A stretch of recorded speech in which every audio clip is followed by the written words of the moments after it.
giving out scams, never was a quitter. Something else that has a lot of folks worried right now is obviously the economy. We've talked about it a lot on the program. There was an interesting article just recently that actually brought up that the internet today is basically a large-scale version of the committees of correspondence that led to the first American Revolution, the back-and-forth conversation that was being had between the colonies and between the founders and between that crowd. And I guess the idea here is that if we didn't know, then we wouldn't know what to be upset about. So now that we know, now that there's this much transparency, Pandora's box has been opened, and we are aware of just how out of control and far-reaching the federal government has gotten. Do you think the internet is creating a tinderbox, politically speaking and culturally speaking? I don't think it's creating a tinderbox. I think it's focusing a tinderbox that exists within the United States and always has. You do have, we are a country that values freedom. We are a country that values independence and a country that values the inherent potential greatness of the individual. The idea of rugged individualism. And it's what found this nation. It's what helped this nation expand to the country it's become. And as communication has progressed, in fact, one of the reasons that the Founding Fathers were able to put together such a great network of communication was we had great post roads in the early days. Well, and I love the comment that's in the article here. More and more people are asking, Lavin, is the government doing more harm than good? Honestly, if you're a person just now asking whether the government is doing more harm than good, it's a pretty sure bet the government is not doing as much harm to you as you're doing to yourself. This is like my address is 2450 Under a Rock Circle in Atlanta. How do you get to this point in the cultural dialogue and still, and all of a sudden, bumps you on the head? You know what? They may be doing me more harm than good. Well, and I think that we're all a little inside baseball, but and have been kind of aware of this for many, many years. In fact, most of our lives.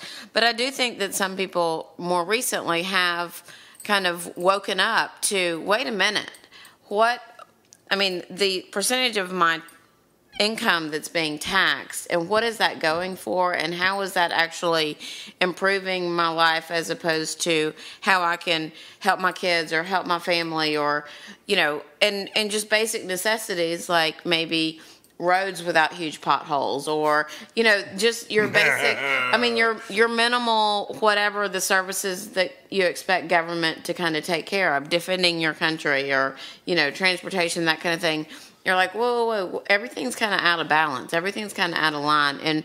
And why exactly are we, continuing to fund this huge government that continues to grow? I don't know if roads without potholes are such a good thing, because honestly, you just take the shocks for granted if you don't have a few. Right. Well placed, just to remind you they're there and that you're glad you have them. Now, one of the things here it says that in the articles is pretty obvious to a lot of folks now, and I'll play the devil's advocate here for a second.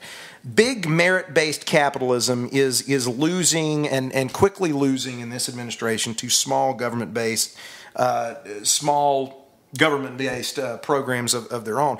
And I guess that's just that's fine when it's one big bourgeois effort up to this point to make the rules to reinforce our position, because up to this point free market capitalism has been all about the aristocratic elites that formed the country creating rules that they could reinforce their position in life by having.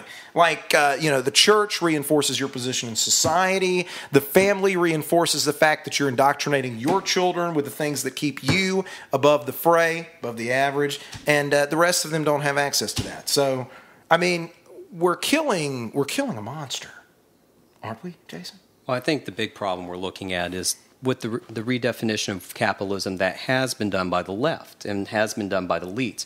You've gone to the point today where capitalism now in the minds of most people equals big corporations and Walmart and Wall Street and all these big entities that are too big to fail and have Washington bailouts. The true definition of what is capitalism and what has made this country this strong nation that it is the mom and pop businesses. It's the local person that opens a restaurant. It's even the person who gets a Chick-fil-A franchise or a Waffle House franchise. That's part of a larger thing, but really runs that individual operation on their own, puts their own credit on the line, puts their their own property online to better themselves, better their family, and create jobs. Most people in this country do not work for big corporations. They work for these small entrepreneurs, and that is the backbone of capitalism. And we've been taught in the last generation that that is not capitalism, that what capitalism is what's happening on Wall Street.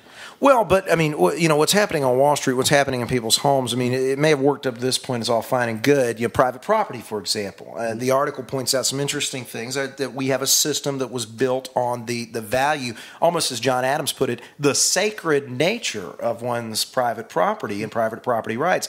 Dissolving that, as we're seeing happen so often, more and more today through regulation and through just measures to confiscate wealth.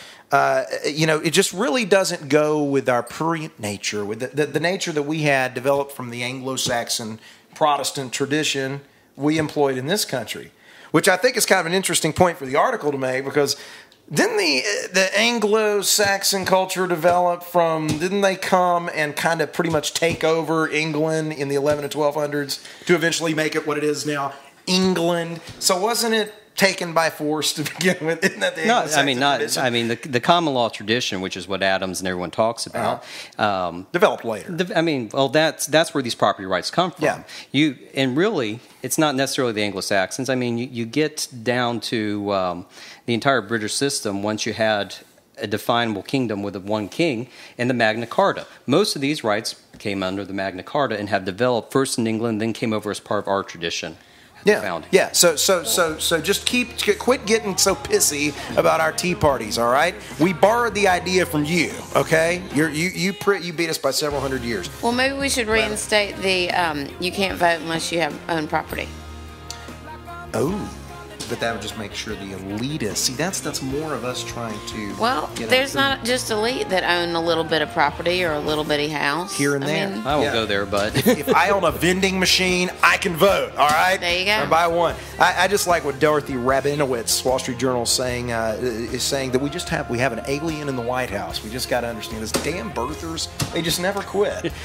We'll see you tomorrow on the Hub.